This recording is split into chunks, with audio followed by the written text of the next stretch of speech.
자, 그러면 계속 이어서 가죠. 자, 우리가 이제 세금의 흐름에 대해서 여러분들 간단하게 좀 정의를 다시 한번 해볼 건데, 자, 우리가 납세무가 성립이 되면 두 가지 세금이 있어요. 하나는 내가 직접 신고서를 작성을 해서 제출을 해야 되는 세금이 하나 있습니다.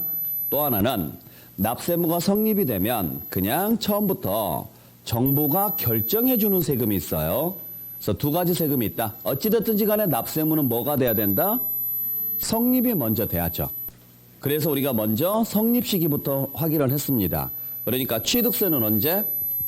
취득하는 때. 등록면허세는 등기나 등록을 하는 때. 재산세나 종합부동산세는 과세 기준일인 6월 1일. 소득세는 과세 기간이 끝나는 때. 그래서 납세무가 성립이 됐으면 그 시점을 기준으로 해서 어떤 세금은 신고를 해야 되고 어떤 세금은 결정을 해야 된다. 자, 이래서 두 가지 세금이 있는데, 자, 어떤 세금을 신고를 해야 되느냐면 대부분의 세금은 다 신고하는 세금입니다. 아시겠죠? 일부 세금에 대해서만 정부에서 계산을 해주는데 왜 그러느냐면 이유는 간단해요. 자, 우리가 정부는 채권자고 우리는 채무자예요. 따지고 보면 조세는 채권 채무니까, 그죠? 일반 채권 채무하고는 다릅니다. 일반적인 채권 채무 사이의 채권 채무 관계에서는 주고받을 돈을 누가 정할까요? 일반적으로는. 그렇죠. 양 당사자의 합의에 의해서 이루어져야 돼요. 누구 하나라도 합의를 안 해주게 되면 채권 채무 관계는 형성이 안 되겠죠? 근데 조세는 거래를 해서 내는 세금이 아니죠. 우리가 국가한테 돈을 빌린 거 아니잖아요. 그러니까 당사자끼리 합의할 수가 없어요. 누군가가 일방적으로 정해야 되는데 채권자 입장에서 정하는 게 맞을까? 채무자 입장에서 정하는 게 맞을까? 그렇죠. 자, 세법은 왜 만들어 놓은 법률이라고 그랬어요?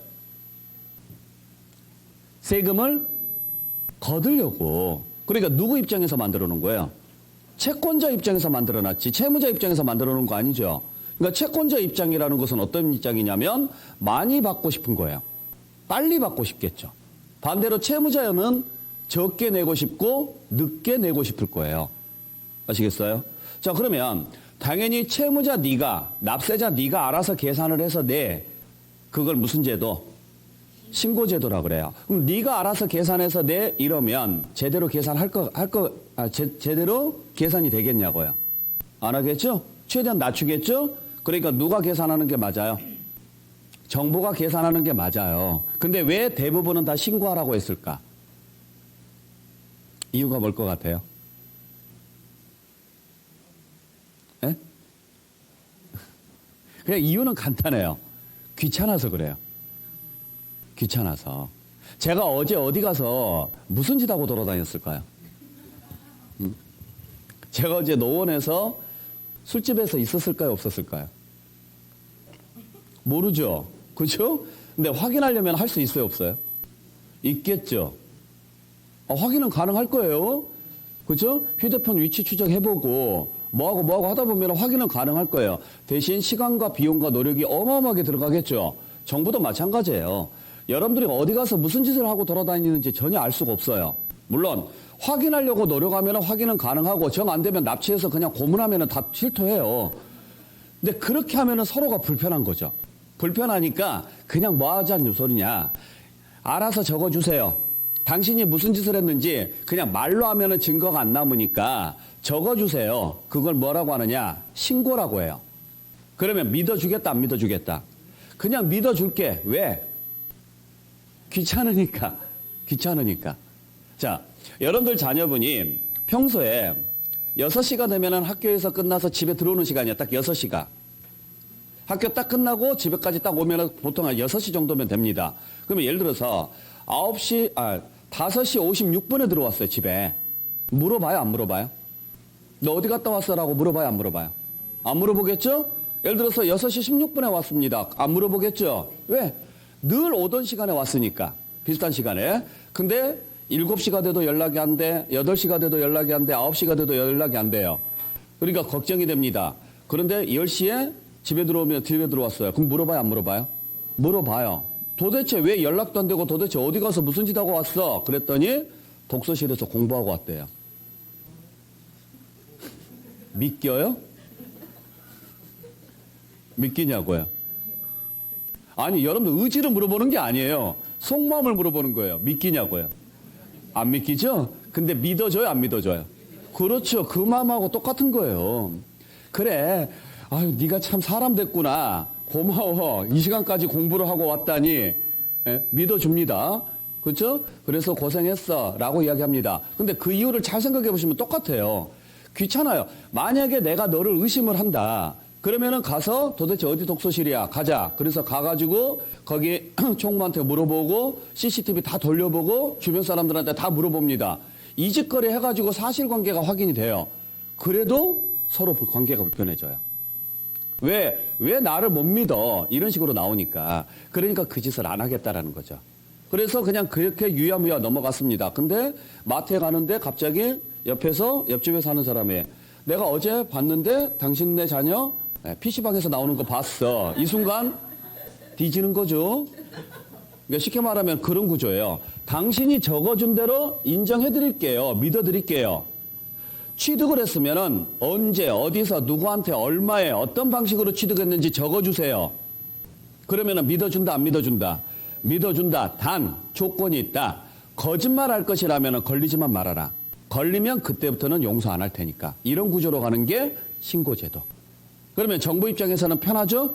의심은 가는데 편합니다. 그래서 좋게 표현하면 우리는 자유민주주의니까 당신들을 믿을게요라는 구조로 가지만 정작 내용 들여다보면 그냥 귀찮아서 그러는 거예요. 그래서 대부분 어떤 행위가 있어서 내는 세금들, 이런 세금들은 다 뭐 하도록 돼 있느냐면은 신고하도록 돼 있어요. 그러니까 취득세 같은 경우는 신고를 해야 돼요? 정부가 결정을 해줘야 돼요?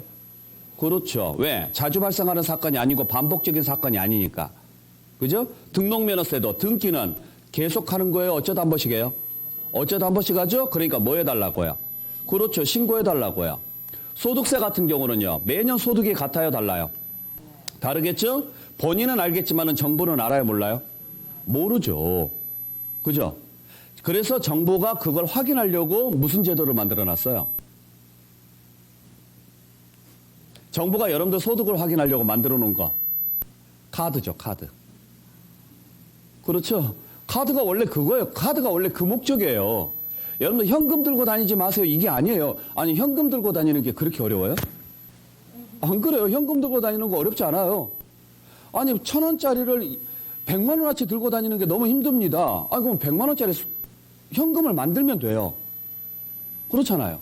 그냥 만들어서 들고 다니세요. 이러면 돼요. 근데 안 만드는 이유가 뭐냐. 카드 쓰라고 하라고. 그러면 카드를 쓰게 되면은 일단 현금을 안 들고 다녀도 되지만 결제하기도 편하죠?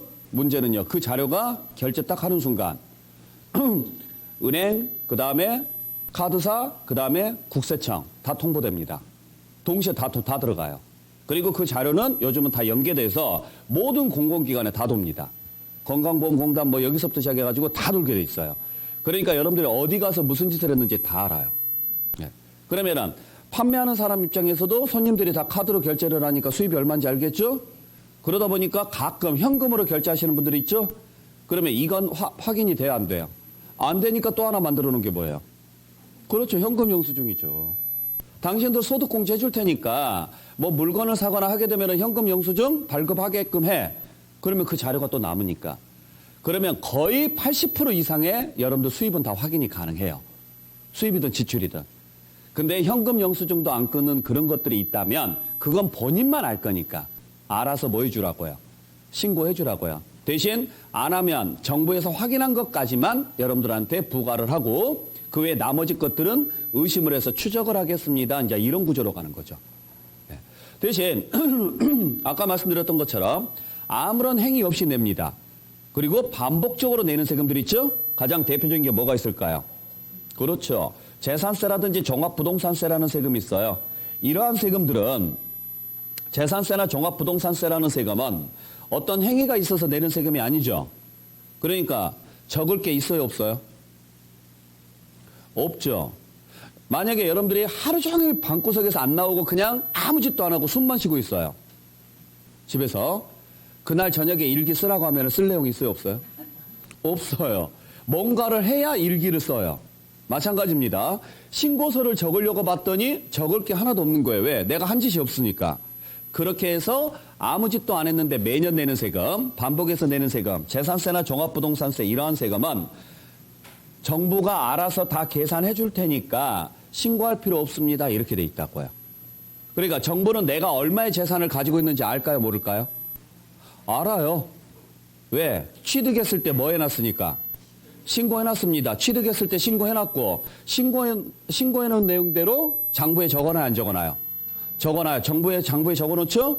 건축물이면 건축물 대장, 토지면 토지 대장 이런 데다 다 적어놓죠?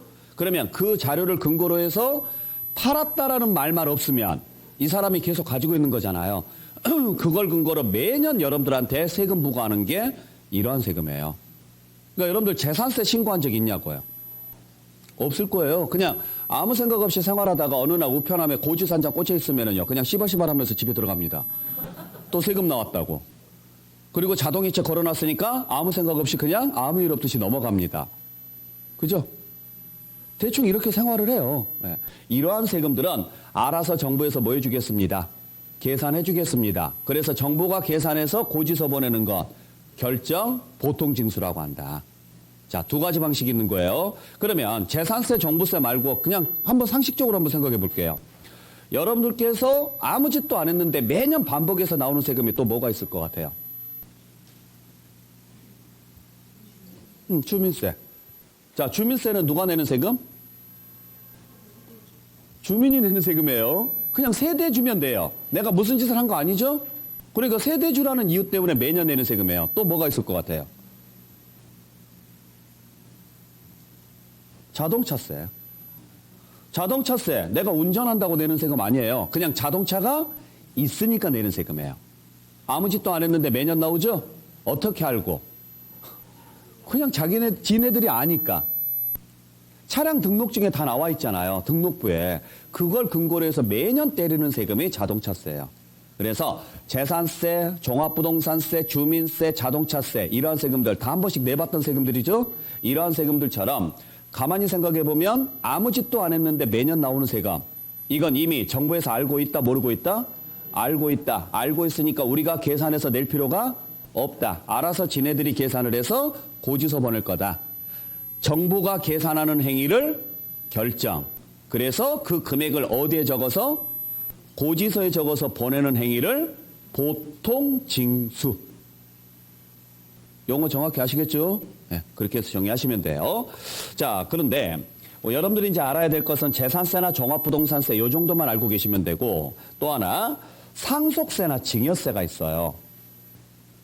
자, 상속세나 증여세는 반복해서 내는 세금이에요? 어쩌다 한 번씩 내는 세금이에요?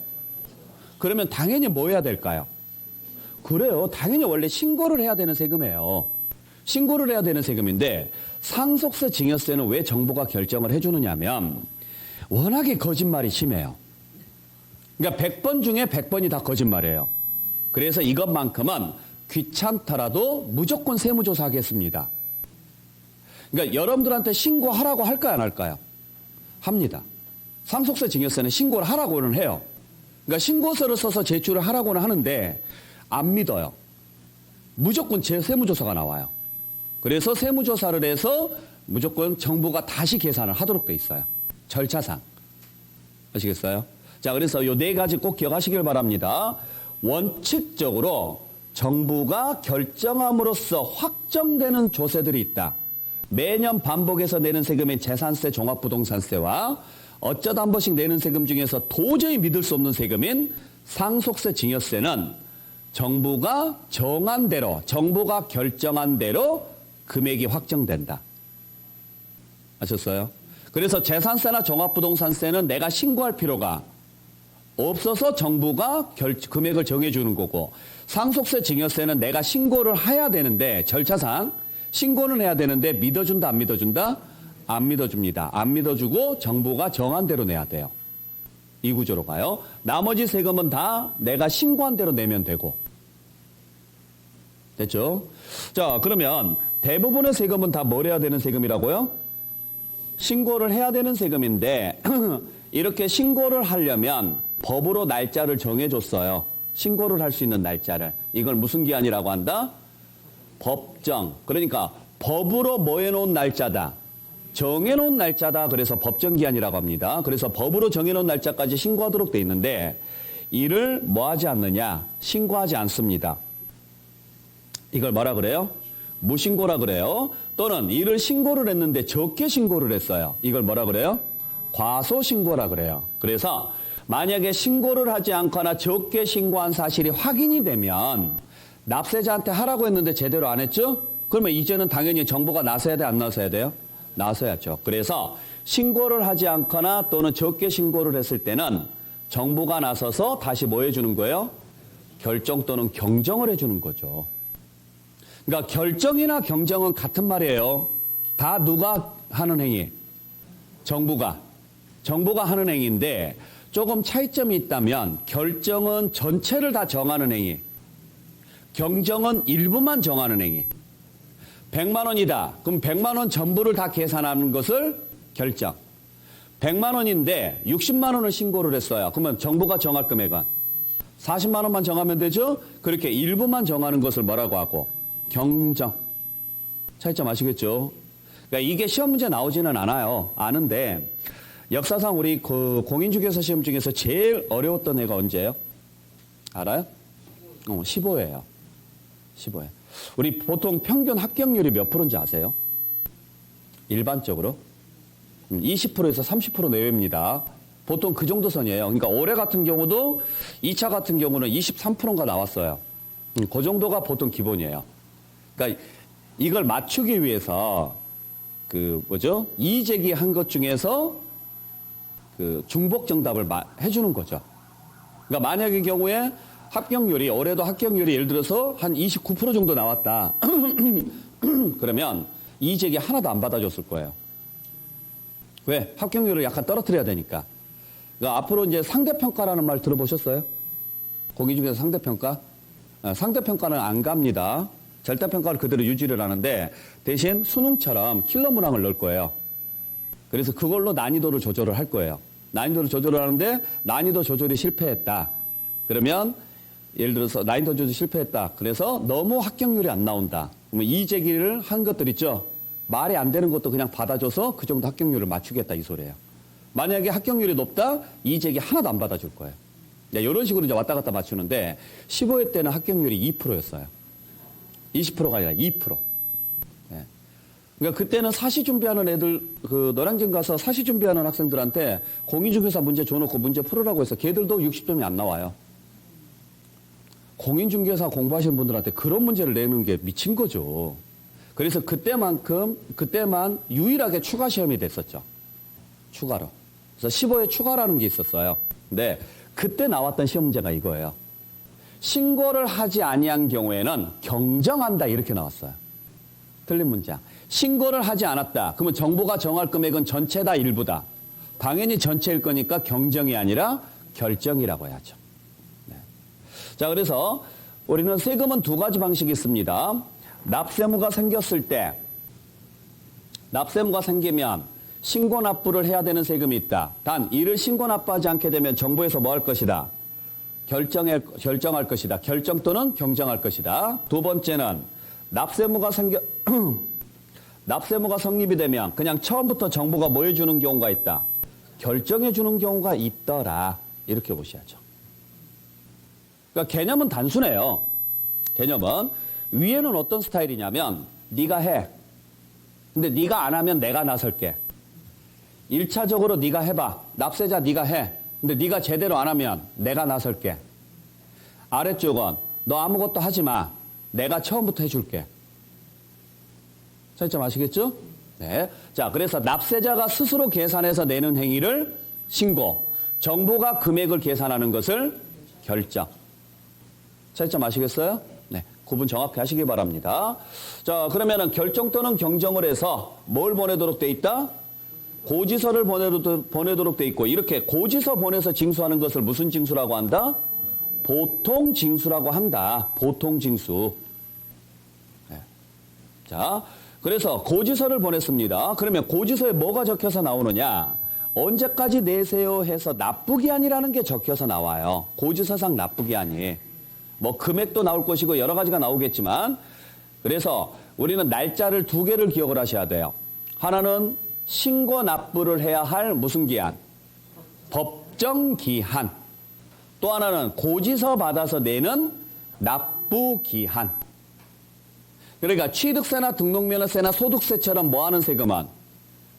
신고하는 세금은 뭘 외우셔야 되고 법정 기한을 외우셔야 되고, 재산세나 종합부동산세처럼 그냥 처음부터 고지서 받아서 내는 세금은 뭘 외우셔야 되고 고지서상 납부 기한을 외우셔야 되고. 나중에 다 말씀드릴 거예요. 이거 외워야 돼요. 정해졌으니까. 그래서 뭐 취득세는 60일 이내에 신고하십시오. 그다음에 재산세 같은 경우는 고지서 받아서 7월 달이나 9월 달에 내야 됩니다. 종합부동산세는 고지서 받아서 언제 내느냐? 오늘부터 냅니다. 그러니까 오늘부터가 종합부동산세 납부 기간이에요. 그러니까 고지서가 지난달까지 왔어요.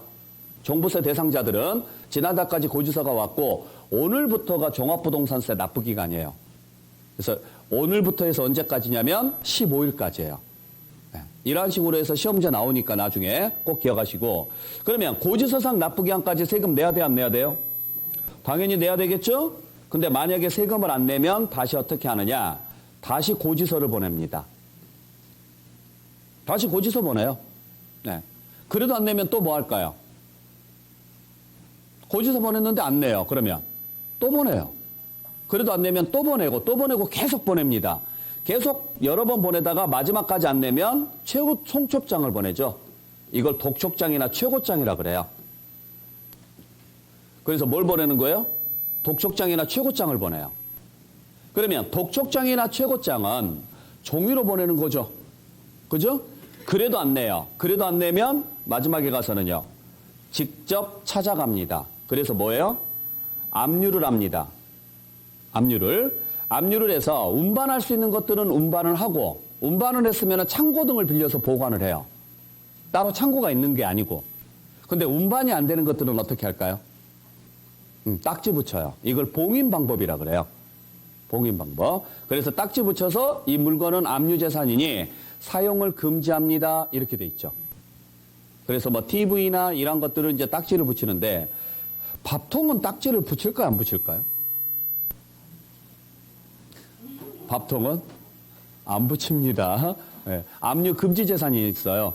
먹고 사는데 가장 기본적으로 필요한 것들은 압류하면 안 돼요. 그러니까 이게 재밌는 게 뭐냐면, 밥통이 두 개다. 그럼 하나는 붙여요. 하나는 안 붙이고. 네. 그 병원은 압류가 될까 안 될까요? 병원. 압류합니다. 병원도. 병원도 압류를 해요. 아시겠어요? 압류를 해요. 건물 같은 거 다 압류해요. 대신 주사나 이런 것들은 압류를 못 해요.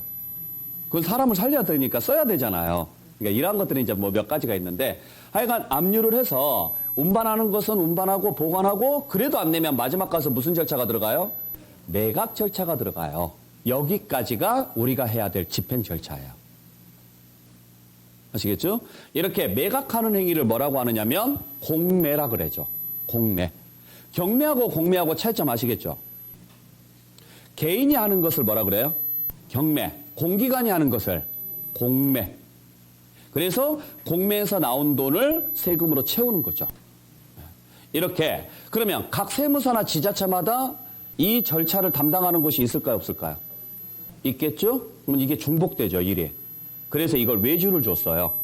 공매를 외주를 준 거죠. 그래서 이 공매를 전담을 하는 외주업체가 어디예요? 네?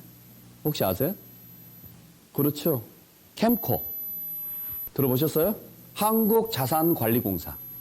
네. 한국자산관리공사 줄여서 캠코라 그래요. 그 캠코가 각각 공공기관들이나 국가기관에서 매각해야 될 물건들 있죠? 그걸 전담해서 해주는 곳들이에요. 그러니까 그런 물건들 받아서 쓰시면 되게 좋아요. 그런 물건들. 왜냐하면 특히 세금 때문에 체납된 사람들 있잖아요. 그게 압류된 물건들이 공매로 나올 때가 있어요. 공매로 나오게 되면은 그거 받아서 쓰시면 되게 좋아요. 왜냐하면 예를 들어서 20억짜리 건물이다. 근데 이 사람이 세금 체납이 얼마가 됐느냐면 10억이 세금 체납이다. 일반적으로 경매 같은 경우에는 보통 이제 유찰이 되면은 이렇게 떨어지는 비율이 약간씩은 지역마다 좀 다르긴 하는데, 예를 들어서 시가 대비 일정 비율까지만 이게 최저가를 잡아줘요. 그래서 최저가 이상으로 지금 쓴 사람들 중에서만 낙찰이 되는 거잖아요. 예, 매각을 시켰을 때. 근데 요 공매는 그렇게 안 해요. 예를 들어서 20억짜리 건물인데 체납액이 10억이다 그러면 딱 10억만 나오면 무조건 거기서 경매시켜버립니다. 그거 되게 싸게 사는 거죠. 예를 들어서 TV라든지 냉장고 이런 거 있잖아요. 보통 수의계약에서 때려버려요. 수의계약이라는 것은 그 입찰을 시키는 게 아니라 그냥 한 사람 정해서 니한테 그냥 딱 요 돈만 내 팔아버리는 거죠. 그러니까 예를 들어서 뭐 TV가 1,000만 원짜리다. 근데 이 사람 체납액이 200만 원이다. 그러면 너 200만 원만 내. 그러면 이거 줘버릴게. 이렇게 봐요. 옛날에 내 친구도 혼수 준비할 때 그거 어떻게 알아가지고 가서 그걸 준비를 했는데 시세로 따지면 한 2천만 원 될 거예요. 그거 한 300만 원에 해결했더라고요. 능력 좋아요. 그러니까 그런 것들도 좀 알아보면은 되게 재밌어요. 공매 물건도. 경매 물건 말고 공매. 공매는 어차피 정부에서 자기들 딱 받을 돈만큼만 받으면 돼요. 그 이상은 욕심도 안 내요. 그러니까 되게 낮게 나오는 경우가 많이 있죠. 그리고 여러분들 그 드라마 같은 데 보면은 나와 있는데 요 압류부터 매각하는 곳을 체납팀이라고 하거든요. 제일 유명한 팀이 하나 있죠. 38기동대. 들어보셨어요? 예전에 드라마에서도 나왔어요. 38사기동대라고. 서인국 나왔던 거. 그래서 사기꾼들 동원해가지고 체납자들을 사기쳐서 세금을 충당하는 거. 원래 그 불법이에요. 그냥 드라마니까 그 짓거리 하는 거예요. 네. 네. 그러니까 이게 38기동대가 그 경찰이 아니에요. 세금 체납팀인데 서울시청 세금 체납팀이죠. 유명하죠, 유명해요. 네. 그러니까 각 지자체마다 체납팀들이 있어요. 체납팀들이 있는데 제일 유명한 곳이 서울시청 38기동대. 그러니까 여기는 경찰 아니에요. 그러니까 수사권이나 체포권이 있는 게 아니라 재산을 그 추적을 해서 그 재산을 압류할 수 있는 권한이 있는 거죠. 왜 38인지는 아세요? 뭘 것 같아요? 38기동대거든요. 거기 그 팀 이름이. 죄송합니다. 네. 왜 38일 것 같아요? 찍어보세요. 아, 선물은 없어요. 네. 38. 대부분의 사람들은 또 38선 머릿속으로 지금 왔다 갔다 하긴 할 건데, 네. 3월 8일 같은 거 없어요? 3월 8일은 무슨 날이죠? 느낌상. 아, 기동대 성립된 날. 아, 일리는 좀 있는데. 자, 38이라는 게 뭐냐면 헌법 제38조예요. 모든 국민은 조세 앞에 평등하다. 그걸 구현시키겠다. 그러니까 그게 누가 되든 재벌이 되든 누구든 뭐 대통령이든 상관없다. 체납한 게 있으면 우리는 똑같은 법의 잣대를 대고 똑같이 정의 구현을 실현하겠습니다. 그래서 38이에요. 상식적으로 알고는 계셔야 돼요. 네, 아시겠죠? 네. 자, 그래서 여기까지가 여러분들께서 봐야 될 전체적인 구조입니다. 잘 기억을 하셔야 돼요. 다시 한번 정리할게요. 자, 그래서 앞으로 제가 여러분들한테 이렇게 설명드릴 거예요. 취득세는 언제 납세무가 성립한다? 취득하는 때 납세무가 성립이 되며 원칙적으로는 납세무자가 뭐 하도록 돼 있다? 신고하고 납부하도록 돼 있다. 단 이를 이행하지 않으면 정부에서 뭐 한다? 결정 또는 경정에서 뭘 보낼 것이고 고지서를 보낼 것이고 고지서상 납부기한까지 납부하지 않게 되면은 고지, 독촉, 최고, 압류 등을 통해서 징수 절차에 들어갈 겁니다. 이걸 묶어서 그냥 징수 절차라 그래요. 징수. 그래서 이제 요걸 규정하고 있는 법률을 징수법이라 그래요. 글자 그대로 돈 내라고 하는 절차니까. 아셨죠? 자, 재산세는 언제 납세무가 성립하고? 과세기준일인 6월 1일 날 납세무가 성립이 되며 처음부터 정부에서 뭐 한다? 결정해서 고지서 보낼 겁니다. 됐죠? 그리고 고지서상 납부기한까지 납부하지 않게 되면은 징수 절차를 통해서 징수가 들어갑니다. 라고 설명을 드릴 거라고요. 확인할 수 있겠어요? 어려운 내용 아니죠? 그러니까 앞으로 제가 특히 이 보통징수라는 개념을 잘 기억하셔야 돼요. 앞으로 제가 여러분들한테 이렇게 설명드릴 거예요. 원칙이 보통징수입니다. 이런 식으로 설명을 하면 무슨 말인지 아시겠어요? 원칙이 보통징수입니다. 이 말은요. 처음부터 고지서번에서 징수하겠습니다. 이 말이죠. 무슨 세금? 재산세 같은 경우. 자, 예외적으로 보통 징수하겠습니다. 이렇게 설명을 드릴 거예요.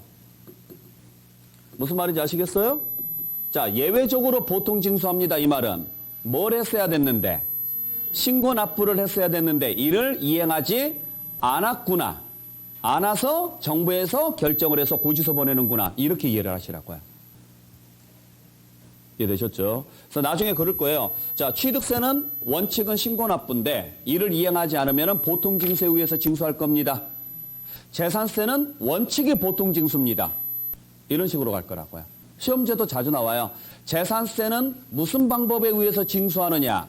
보통 징수 방법에 의해서 징수한다. 아, 고지서 보내서 징수하는구나. 취득세는 무슨 방법에 의해서 징수하느냐? 신고 납부 방법으로 징수한다. 이런 식으로 가시라고요. 이해되셨어요? 네. 잘 기억을 좀 하시길 바랍니다. 자, 그러면 여기에서 이제 우리가 하나 살펴봐야 될 게 하나 있어요. 뭘 살펴봐야 되느냐면, 자, 대부분의 세금은 다 뭐 하는 세금이라고요? 신고하고 납부하는 세금이에요. 자, 이걸 잘 기억하셔야 돼요. 자, 신고 납부는 따로따로입니다. 정확히 알고 계셔야 돼요. 자, 신고라는 말이 무슨 말이라고요? 신고.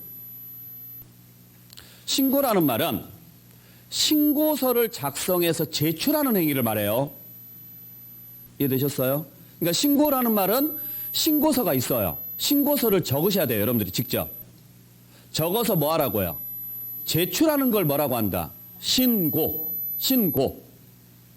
용어 구분 잘 하시라고요.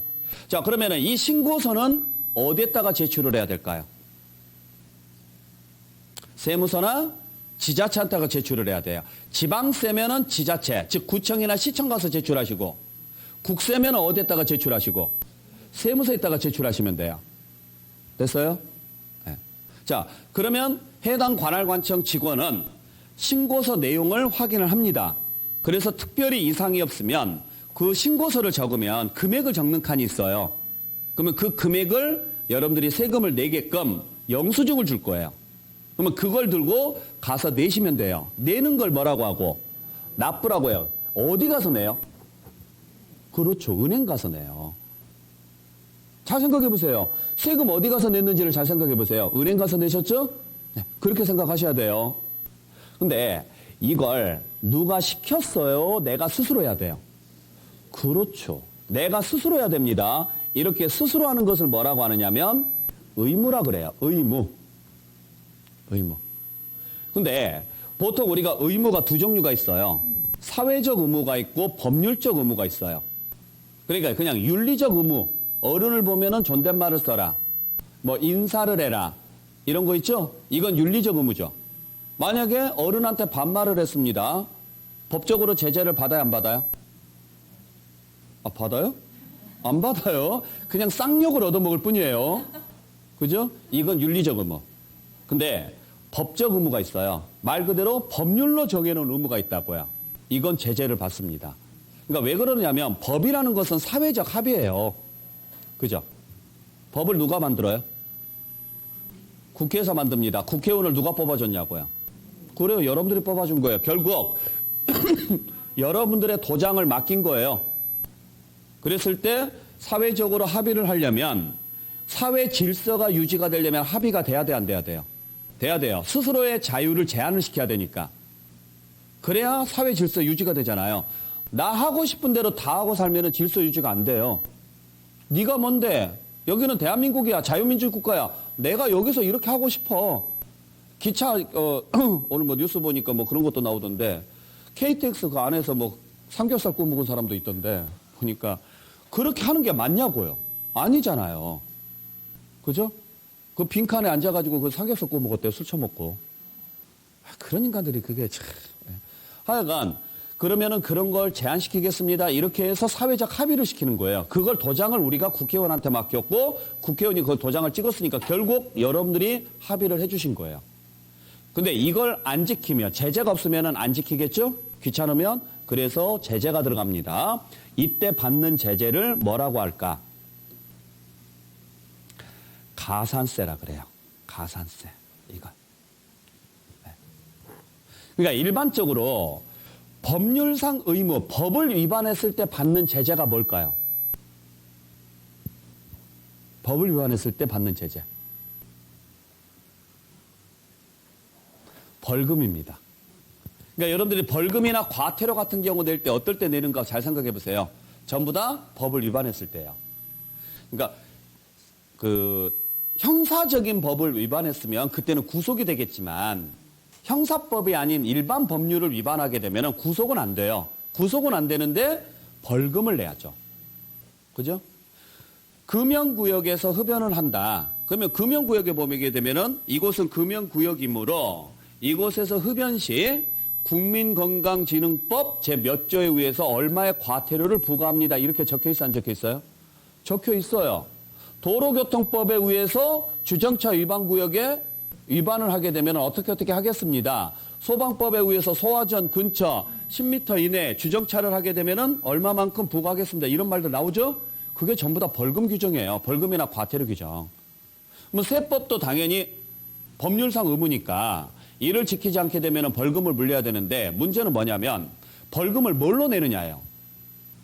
뭘로 내요, 벌금을? 돈으로 내죠. 그래서 어차피 돈으로 내는 거 세금도 돈으로 내잖아요. 명색이 세법인데 우리는 벌금으로 받지 말자. 차라리 세금으로 받자. 그래서 벌금 대신 만들어 놓은 세금을 뭐라 그래요? 가산세라 그래요. 그러니까 가산세는 어떨 때 붙이는 건지 아시겠죠? 뭘 이행하지 않았을 때? 의무. 그러면 세법상 의무가 몇 개가 있느냐? 굉장히 많습니다. 근데 우리는 그중에서 이 두 개만 배울 거예요. 뭐 할 의무와 신고할 의무와 뭐 할 의무, 납부할 의무. 이 두 가지만 배울 겁니다. 그래서 좀 이따 말씀드리겠지만은 자, 잘 생각해 보세요. 다시 한번 말씀드릴게요. 납부는 어디 가서 한다고요? 은행 가서 해요. 납부는 은행 가서 하고 은행 가서 납부하려면 뭐가 필요해요? 고지서는 이때 안 나와요. 고지서는 여기서부터 나와요. 영수증이 필요해요. 영수증. 그 영수증은 어디 가서 받아와야 돼요? 그렇죠. 구청이나 세무서 가서 받아오셔야 돼요. 이해되셨어요? 그러면 그 영수증을 받으려고 구청이나 세무서 가서 뭘 내야 돼요? 신고서를 내야 돼요. 그게 신고라고요. 왜 제가 이야기를 해드리냐면 신고랑 납부가 동시에 이루어지지는 않는다라는 거예요. 신고를 해야 뭐가 가능해요? 납부가 가능해요. 그러면 만약에 신고를 안 했으면 납부는 불가능하다는 이야기죠? 그래서 두 사람이 존재하는 거예요. 신고도 안 하고 납부도 안 한 사람. 신고는 했는데 납부만 안 한 사람. 이해되셨어요? 반대로 신고는 안 했는데 납부만 했다? 이런 경우는 없겠죠. 그래서 두 가지가 발생해요. 그러면 신고랑 납부 두 개를 다 안 한 사람과 신고는 했는데 납부만 안 한 사람. 둘 중에 누가 나쁜 놈? 둘 다 나쁜 놈. 둘 다 나쁜 놈. 누가 더 나쁜 놈?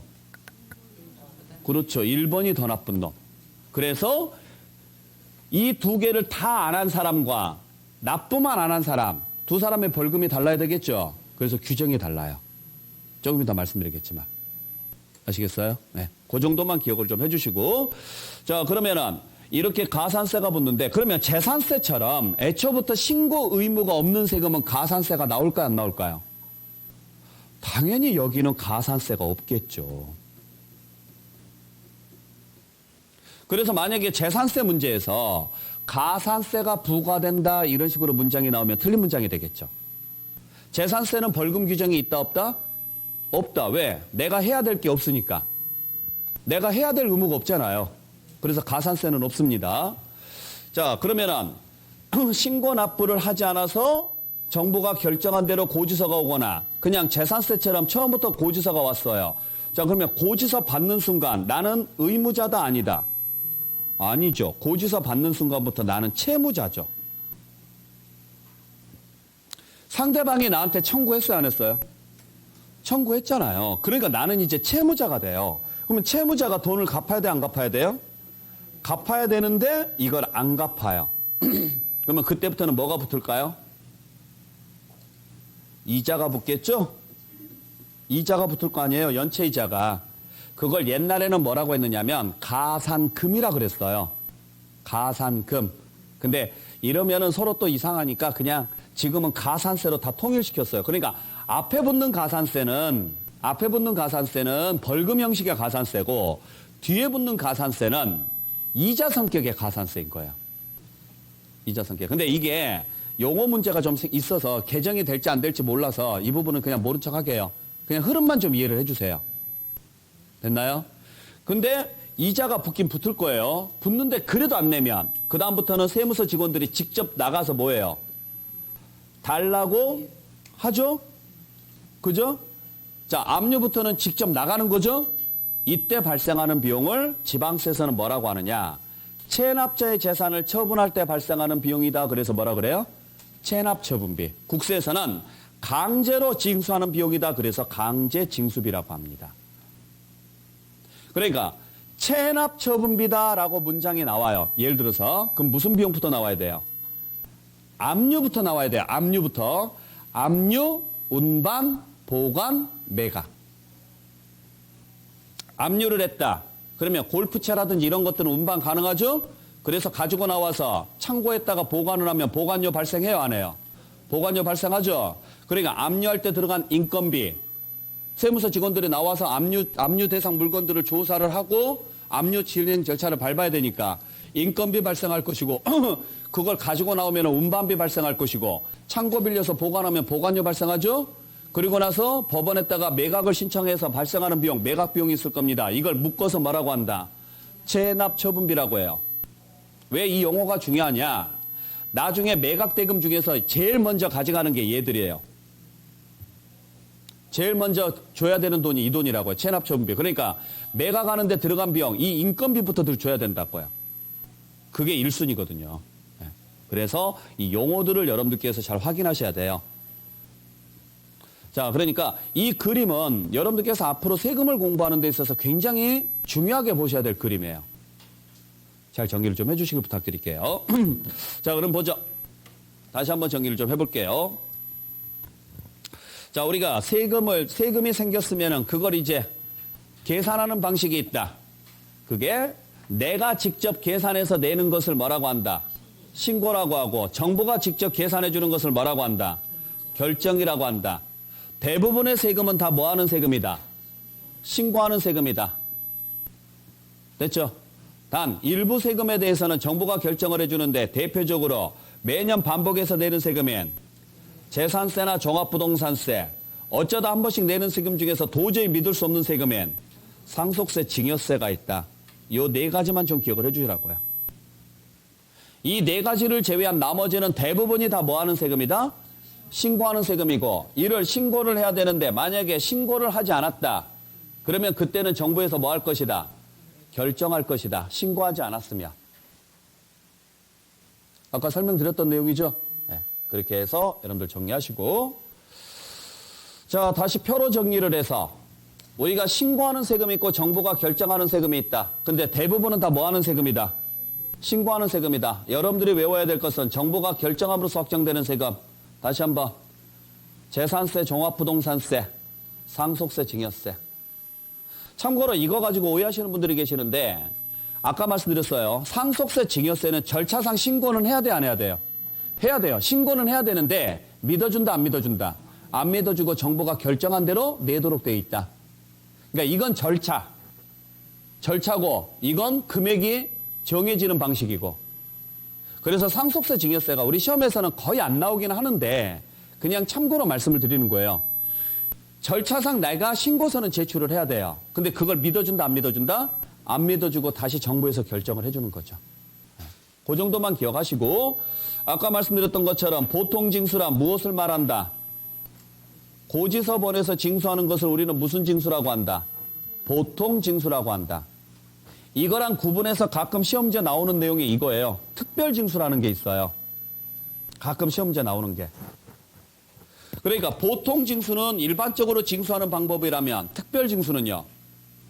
특별히 징수하는 방식이거든요. 이걸 국세에서는 뭐라고 하느냐면 원천징수라 그래요. 원천징수. 그래서 누구한테 걷게 하느냐. 징수할 여건이 좋은 자로 하여금 대신 징수하게 하는 것을 특별징수라고 합니다. 그러니까 이 용어는 지방세 용어예요. 우리 시험지에서는 지방세 위주로 나오니까 용어 문제가. 대충 무슨 말인지 아시겠어요?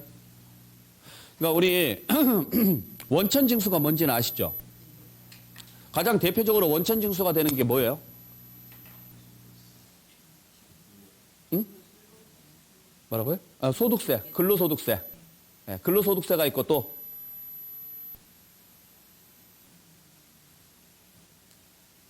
복권 당첨. 복권 당첨. 오늘 복권만 되기만 해봐요. 자, 복권 당첨. 그러니까 보세요. 여러분들이 복권이 당첨이 돼요. 예를 들어서 20억이 당첨이 됐다고 가정을 해봐요. 20억이 당첨이 돼서 20억을 줍니다. 그리고 그러면 세금이 얼마가 나오느냐면 33%가 나와요. 그러면 20억이면 6억 6천이 떨어진다는 소리죠? 자, 6억 6천을 내라고 하면 낼 거야, 안 낼까요? 내요? 진짜로?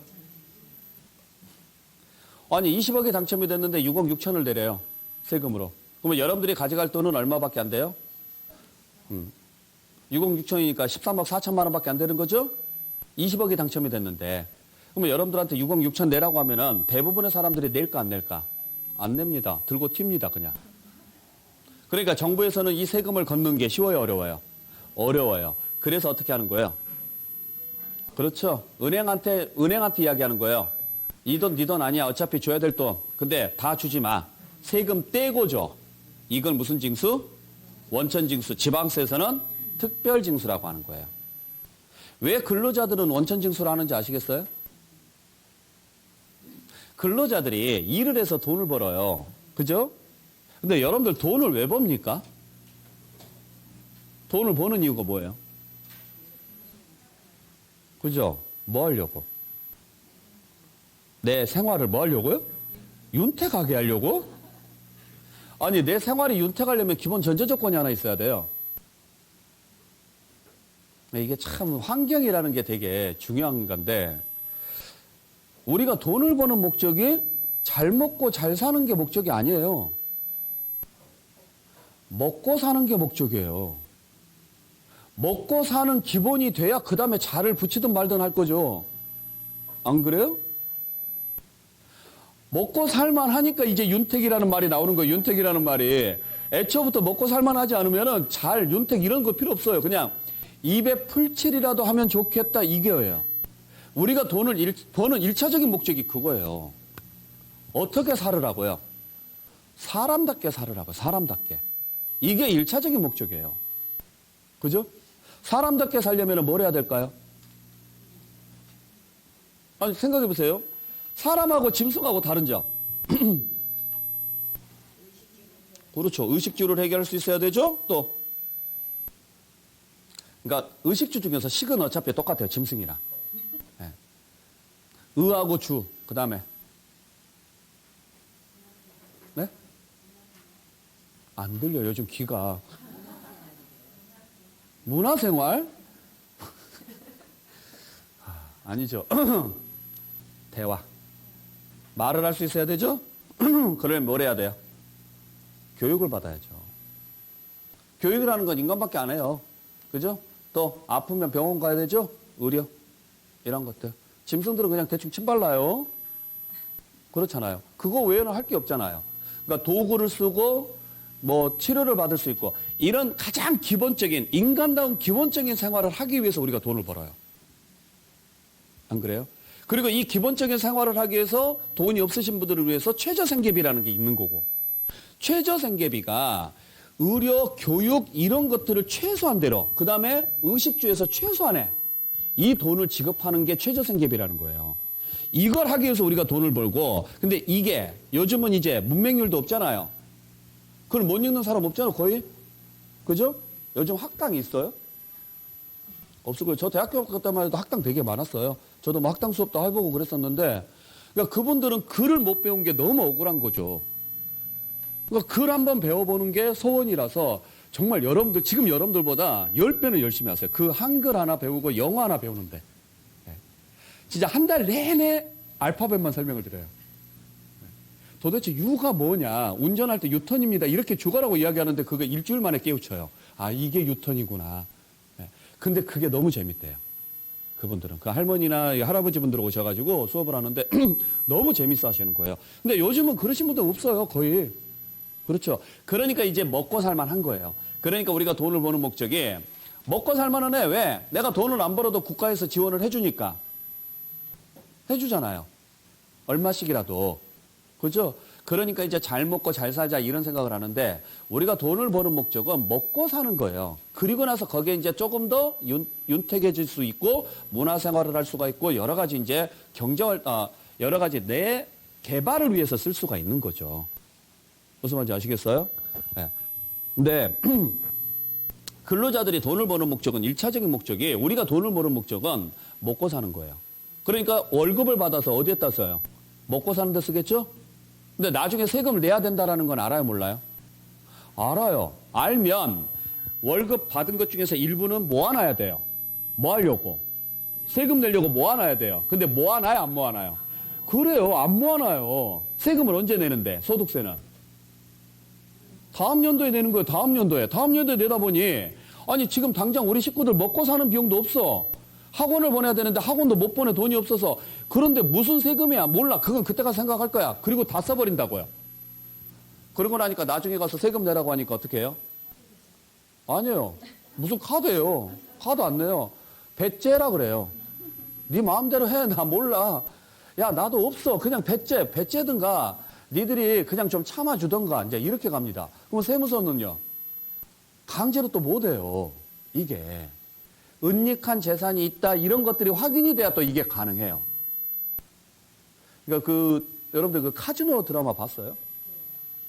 안 봤어요? 보신 분들 아마 아실걸요? 그 최민식이 세금이 100억인가 나와요. 그걸 안 해가지고 국제 수배가 됩니다. 근데 어차피 그거 안 내면 국내 못 들어와요. 그래서 국내 들어와서 국세청 가서 합의를 보는 게 9억까지 깎아요. 100억을. 왜? 나 9억까지 안 깎아주면 안 낼 거야. 못 내. 털어봐. 나 재산 없어. 왜? 그 사람 재산 다 빼돌려 놨거든요. 그렇게 나와요. 그러니까 세무서에서는 어차피 실적을 해야 되고 세금을 걷어야 되니 9억이라도 받겠다 이거예요. 그래서 협상해요. 처음에 50억. 안 돼. 20억. 안 돼. 15억. 안 돼. 9억. 한 번만 더 깎아주세요. 이거 더 이상은 안 된다고. 그래서 이제 9억에 합의를 해요. 되게 웃긴 거죠? 근데 실무 가보세요. 진짜 그래요. 실무 가보세요. 그러니까 이게 돈 없다고 우기고 막 이래서 정말 싸우고 어쩌고 저쩌고 하면 깎아줍니다. 근데 이게 정말 심장이 강심장이어야 돼요. 그리고 혹시라도 은닉한 재산이 있으면 안 걸려야 돼요. 나중에 걸리면 일이 복잡해져요. 그래서 차명으로 만들어 놓고 어쩌고 저쩌고 이제 그런 것들이 다 기술인 거죠. 쉽게 말하면. 그렇게 해서 이제 돈을 빼돌리는 방식들이 여러 가지가 있는데 근로자들은 어쨌든 뭐 이야기가 딴 데로 새긴 했지만은 이렇게 돈을 다 쓰다 보니까 나중에 가서 돈 없다고 배째요. 그럼 정부에서는 세금을 못 걷죠. 그러니까 방법이 회사를 꼬시는 거죠. 너희들 한 달에 한 번씩 월급 줄 때마다 세금 좀 떼고 줘. 그리고 회사 보고 세금 내라 그래요. 그러면은 근로자들은 정부를 욕할까요? 회사를 욕할까요? 그렇죠. 그러니까 정부는 욕을 안 얻어먹는, 덜 얻어먹는 거죠. 회사가 죽으라고 욕을 얻어먹는 거예요. 근데 또 회사도 억울하죠? 아니, 법이 그러는데. 이렇게 회사가 세금 떼서 내도록 돼 있어요. 근데 얼마를 뗄까요? 금액마다 정해져 있어요. 간이세표라고 해서 금액마다 정해져 있어요. 문제는 1년치를 예상을 해서 정해요. 1년치를. 근데 그게 실제 내야 될 세금보다 많이 걷습니다. 그러다 보니까 다음 연도에 실제 계산을 해보면 세금이 적게 나오죠? 그래서 연말정산할 때 꼭 무슨 단어가 나와요? 이제 곧 뉴스에서 계속 나올 거예요. 뭐라고 나와요? 황금 나오는데 그걸 뭐라고 해요? 13월의 월급이라고 그래요. 이 거지 같은 새끼들이. 무슨 13월의 월급이냐고. 13월의 월급이면 보너스예요. 일을 안 해도 줘야 되는 돈이라고요. 그죠? 근데 그건 보너스가 아니에요. 이미 내 돈인데 내가 피땀 흘려서 번 돈인데 삥 뜯어간 걸 나중에 돌려주는 것뿐이에요. 이게 13월의 월급이 아니에요. 그러니까 사람들이 그걸 받고 나서 야, 나 이번에 환급 받았으니까 술 한잔 살게. 그러면 안 돼요. 그게 술 살 돈이 아니에요. 그게. 아니 국가에서 그래 1년 동안 열심히 일해서 고생했으니까 국가에서 얼마 줄게. 그랬으면 13월의 월급이 맞아요. 이게 가스라이팅인 거죠. 쉽게 말하면 이건 13월의 월급이야. 13월의 월급이야. 그러니까 너희들한테는 보너스야. 가서 열심히 소비해. 말도 안 되는 소리죠. 개뿔 같은 소리 하고 앉아 있어요. 네. 자, 어쨌든 그게 특별징수입니다. 이해되시겠어요? 네, 그렇게 보시면 될 것 같고. 자, 그러면 다시 한번 정리해보죠. 자, 납세의무 성립 시기가 나와 있는데, 우리 납세의무 성립하고 확정. 다시 한번. 자, 취득세는 언제 납세의무가 성립한다? 취득하는 때. 그리고 뭐 하는 세금이다? 신고하는 세금이다. 등록면허세는 언제? 등기 등록하는 때 납세의무가 성립이 되고 뭐 하면서 확정된다? 신고함으로써 확정된다. 재산세나 종합부동산세는 언제 납세의무가 성립하고 과세기준일인 6월 1일 날 납세의무가 성립하고 뭐 함으로써 확정된다? 결정하면서 확정된다. 소득세는 언제 납세의무가 성립되고 과세기간이 끝나는 때 납세의무가 성립이 되며 뭐 함으로써 확정된다? 신고함으로써 확정된다. 그러니까 취득세나 등록면허세처럼 취득세, 등록면허세, 소득세처럼 어떤 행위가 있어서 내거나 불규칙적으로 내는 세금들은 다 뭐 하도록 돼 있다? 신고하도록 돼 있다. 대신 재산세나 종합부동산세처럼 아무런 행위 없이 매년 반복해서 내는 세금은 정부가 뭐 하도록 돼 있다? 결정하도록 돼 있습니다. 그렇게 보시면 되죠. 됐어요? 네. 근데 자, 이렇게 신고를 해야 될 세금인데 만약에 이를 이행하지 않더라. 그러면 정부에서 뭐 할 것이다? 결정을 해줄 것이다. 그리고 그때는 당연히 뭐가 추가돼서 나온다? 가산세가 추가돼서 나올 겁니다. 가산세가. 됐나요? 네. 그렇게 해서 여러분들 정리를 좀 해주시면 될 것 같아요. 자, 그래서 여기까지 일단 정리를 좀 해주시면 될 것 같고. 네. 자, 여러분들 교재 잠깐 볼게요. 자, 기본서 보시면은 42페이지에 납세의무 확정 있죠? 그죠? 거기에 1번 보시면은 신고납부가 나와 있고, 다음 장 넘겨볼게요. 2번에 보시면은 보통징수 나와 있죠? 그죠? 자, 보통징수만 볼게요. 양가로 2번의 특징에서 44페이지에 양가로 2번의 특징에서 동그라미 2번. 세액의 확정은 과세권자가 과세표준과 세액을 뭐하거나 결정하거나 경정하는 때 뭐가 된다? 확정된다. 그러면 이거 빼고는 나머지는 다 뭐하면서 확정된다? 신고함으로써 확정된다. 그렇게 알고 계시면 돼요. 그러면 결정 또는 경정을 하는 때 확정되는 세금에 뭐가 있느냐? 양가로 3번에 재산세, 종합부동산세, 상속세, 증여세 나와 있죠? 요 4개 기억을 좀 해주시라고요. 이거 빼고는 다 뭐 하는 세금이라고 알고 계시면 돼요. 신고함으로써 확정되는 세금이다. 그 정도만 기억을 좀 해주시면 될 것 같아요. 됐나요? 네. 자, 그렇게 해서 여러분들 정리를 좀 해주시면 될 것 같고, 잠시 쉬었다가 나머지 부분 마무리 정리하도록 하겠습니다. 쉬었다 갑니다.